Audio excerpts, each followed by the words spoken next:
महाराष्ट्र के पूर्व गृह मंत्री अनिल देशमुख की आज धन शोधन मामले में प्रवर्तन निदेशालय के समक्ष पेशी है, लेकिन इससे पहले अनिल देशमुख ने प्रवर्तन निदेशालय को एक पत्र लिखकर कहा कि अभी भी उनको आवश्यक दस्तावेज उपलब्ध नहीं कराए गए हैं। संभावना जताई जा रही है कि अनिल देशमुख के वकील आज प्रवर्तन निदेशालय के समक्ष पेश हो सकते हैं। बता दें कि प्रवर्तन निदेशालय ने अनिल देशमुख को 5 जुलाई से पहले निदेशालय में पेश होने के लिए सम्मन जारी किया था। प्रवर्तन निदेशालय का देशमुख को ये तीसरा सम्मन है। देशमुख ने खराब स्वास्थ्य और प्रवर्तन निदेशालय द्वारा अपर्याप्त दस्तावेज न उपलब्ध कराने का हवाला देते हुए पिछले 2 सम्मनों पर निदेशालय में उपस्थित वो नहीं हुए थे।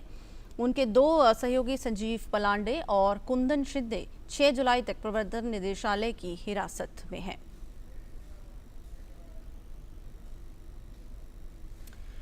और इस पर और बात करते हैं मेरे सहयोगी योगेश से, जो मुंबई से हमारे साथ जुड़े हैं। योगेश, अगर अपडेट्स लेना चाहें आपसे, क्या अपडेट हैं इस पूरे मामले पर?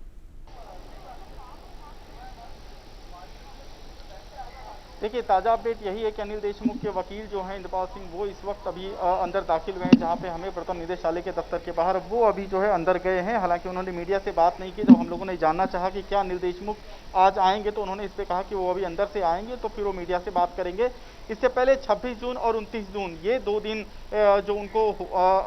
अपीयर होना था ईडी के सामने, वो 2 समन भी वो अनिल देशमुख नहीं आए थे और दोनों समन में उन्होंने अपने वकील को भेजा था। तीसरा समन है और सबसे महत्वपूर्ण बात यह है कि जो उनके 2 सबॉर्डिनेट हैं, जो उनके सचिव हैं और जो उनके सहयोगी हैं कुंदन शिंदे और जो एक अन्य सहयोगी जो हैं वो हैं संजीव पलांडे, इन दोनों के साथ ये दोनों अभी ईडी के कस्टडी में है और कल इनकी कस्टडी जो है वो खत्म होने वाली है। प्रवर्तन निदेशालय इस कोशिश में था कि इन दोनों के साथ उनका आमना सामने करवाया जाए, उनका कन्फ्रंटेशन कराया जाए, क्योंकि कोर्ट में ईडी पहले ही बोल चुका है कि इन दोनों ने जो है वो इस बात को स्वीकारा है कि 4 मार्च को एक मीटिंग हुई थी, जिसमें कथित तौर पर सारे जो जितने भी बार स्टूडेंट्स हैं इनके साथ जिस तरीके से जो एलिगेशंस जो परमवीर सिंह ने लगाए थे, उन सब से जुड़ी हुई मीटिंग जो है वो हुई थी। अब ऐसी क्योंकि इन्होंने स्वीकारोक्ति की है प्रवर्तन निदेशालय के मुताबिक, तो प्रवर्तन निदेशालय इस कोशिश में था कि अनिल देशमुख का आमना सामना कराया जाए, जो कि मुश्किल है, क्योंकि अनिल देशमुख के आने का संकेत जो है फिलहाल नहीं मिल रहा है। दूसरी बात यह भी है कि चूंकि अनिल देशमुख सर्वोच्च न्यायालय का रुख कर चुके हैं, तो पहले ऐसा मामला आ चुका था, पिछले साल का ही मामला है, जब प्रताप सरनाईक यहाँ पे शिवसेना के बड़े नेता हैं, जब उनके खिलाफ इसी तरह का एक मामला था प्रवर्तन निदेशालय में जो मामला आया था, उसमें उन्होंने भी सुप्रीम कोर्ट का रुख किया था और उनको उसमें राहत मिली थी। वो और उनके बेटे दोनों ही उसमें आरोपी थे और दोनों को कोर्सिव एक्शन जिसको बोलते हैं दंडात्मक कार्रवाई, उससे राहत दी गई थी। उसी तर्ज पर अब देखते हैं कि ये भी मामला उसी तर्ज पर जाता हुआ दिख रहा है, क्योंकि कल जो है ऋषिकेश देशमुख को भी पेशी के लिए बुलाया गया है। आज अनिल देशमुख को पेशी के लिए बुलाया गया था और कल ऋषिकेश देशमुख जो कि अनिल देशमुख के बेटे हैं, इनको भी बुलाया गया। महत्वपूर्ण बात यह है कि जो एलिगेशन से जो मामला जो सीबीआई के इन्वेस्टिगेशन के बाद ये ईडी ने इस मामले में अपना ईसीआई फाइल किया था और उसमें जो है इनके पूरे परिवार के कई सदस्य जो हैं वो उसमें शामिल बताए जा रहे हैं। कहा जा रहा है कि जो पैसा रिश्वत के जरिए आया गया था, जिस तरीके से सचिन वाजे जो कि डिसमिस किए जा चुके हैं, उन्होंने जो पैसे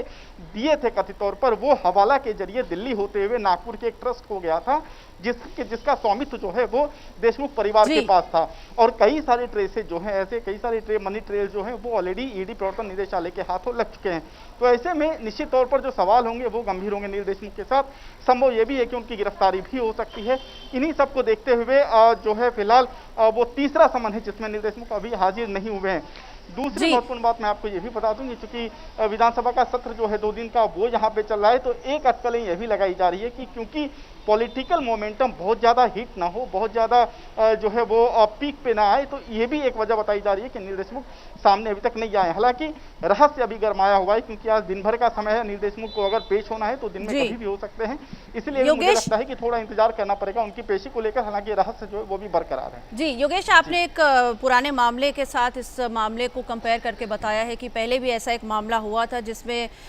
उनको थोड़ी राहत मिली थी, लेकिन इस मामले की गंभीरता को अगर देखते हुए देखा जाए, तीसरा सम्मन है और अनिल देशमुख आज भी पेश नहीं हुए हैं, वकील अभी अंदर गए हैं, क्या कयास लगाए जा सकते हैं? क्या सख्त रवैया निदेशालय की ओर से लिया जा सकता है?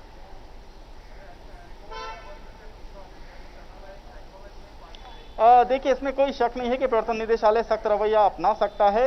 लेकिन चूंकि ये चीज़ें कानूनी तौर पे भी उलझी हुई हैं, क्योंकि अनिल देशमुख के खिलाफ 2 मामले हैं, सिर्फ प्रवर्तन निदेशालय का ही मामला नहीं है, साथ में सीबीआई केंद्रीय अन्वेषण ब्यूरो जो है उसका भी मामला जो है वो चल रहा है, जिसमें अनिल देशमुख ने उस मामले के जो सीबीआई की एफआईआर थी उसके 2 पैराग्राफ को अनिल देशमुख ने बॉम्बे उच्च न्यायालय में चुनौती भी दी थी, क्योंकि जो सीबीआई ने एफआईआर की थी वो बेसिकली मुंबई के जो पूर्व पुलिस कमिश्नर से परमवीर सिंह उनके लेटर पे हुआ था, लेकिन उस लेटर में 2 चीज़ों का जिक्र नहीं था। एक तो था कि जो मुंबई पुलिस के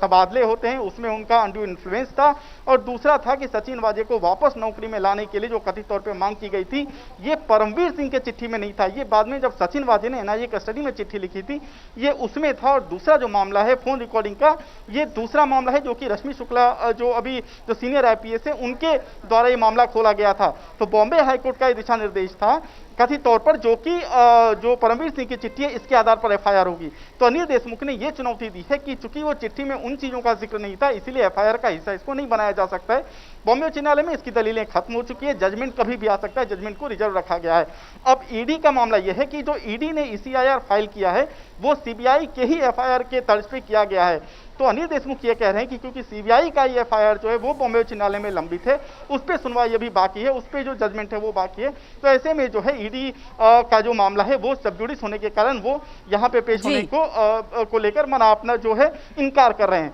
तो ये एक कानूनी पेंच है जो कि इसमें फंसा हुआ है। प्रवर्तन निदेशालय आगे क्या करता है ये मुझे लगता है एजेंसी पे छोड़ देना चाहिए, क्योंकि एजेंसी हो सकता है कि आगे भी समन जारी करे। क्योंकि अगर विहांग सरनाईक की बात कीजिएगा तो प्रताप सरनाईक के बेटे 2 पिछले साल का जो मैं आपको टॉप्स ग्रुप का केस बता रहा हूँ, 5 समन उनको इशू किए गए थे और 5वें समन के बाद वो सुप्रीम कोर्ट गए थे जहां पे उनको राहत मिली थी। तो ये तो खैर भी तीसरा समन है, इसीलिए अंतिम तौर पर नहीं बताया जा सकता है कि प्रवर्तन निदेशालय क्या कदम लेगा। लेकिन एक चीज बहुत महत्वपूर्ण है कि अगर वो समन को फिर से रिफ्यूज करते हैं तो कहीं ना कहीं उनकी मुसीबतें जो है वो बढ़ सकती हैं। जी योगेश, बहुत शुक्रिया आपका इस पूरी जानकारी के लिए, धन्यवाद।